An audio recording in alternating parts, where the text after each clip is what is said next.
سیاہ اور سنہری رنگ کے غلاف سے ڈھکا مقدس مقام جو خانہ کعبہ کے نام سے موسوم ہے، فلسطین میں واقع قبلہ اول یعنی مسجد اقصیٰ کے بعد مسلمانوں کا قبلہ ٹھہرا اور اس وقت دنیا بھر کے تمام مسلمانوں کے لیے زیارت کا اہم ترین مقام ہے، جس کے دیدار کے لیے دنیا کے کونے کونے سے کروڑوں مسلمان ہر سال آتے ہیں، اور پھر مطاف سے بلند ہوتی اللہ اکبر کی صدائیں ماحول میں بجتی کیفیت طاری کرتے ہوئے سب کو یکجا کر دیتی ہیں۔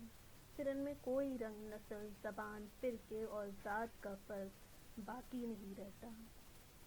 خانہ کعبہ کی تعمیر حضرت ابراہیم علیہ السلام اور حضرت اسماعیل علیہ السلام نے کی، مگر مورخین کے مطابق یہ مقام اس دنیا کی تعمیر سے پہلے سے ہی طے شدہ تھا، جب آسمانوں اور زمینوں کا کوئی وجود ہی نہیں تھا۔ خانہ کعبہ کے عین اوپر آسمانوں میں بیت المعمور کی تعمیر ہوئی، جس کے گرد روز 70,000 فرشتے طواف کرتے ہیں۔ تاہم یہ بات کسی روایت سے ثابت نہیں کہ بیت المقدس اور بیت المعمور دونوں میں سے پہلے کس کی تعمیر ہوئی۔ خانہ کعبہ اپنے ابتدائی دور میں موجودہ شکل سے یکسر مختلف تھا۔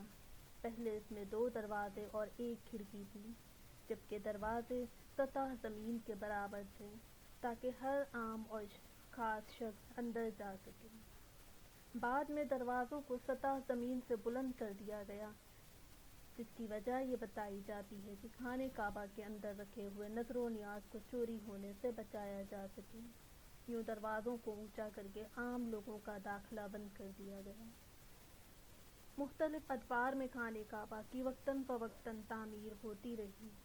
اس میں کوئی شک نہیں کہ خانہ کعبہ کی تعمیر کا سب سے بڑا حصہ رسول اللہ صلی اللہ علیہ وسلم کے دور میں طے پایا، جب قریش مکہ کے سرداروں نے آپ صلی اللہ علیہ وسلم کو ثالث مان کر حجر اسود کو ایک چادر میں رکھ کر خانہ کعبہ پر نصب کیا۔ غلاف کعبہ کو ہم نے سیاہ رنگ کے غلاف قصبہ میں دیکھا ہے۔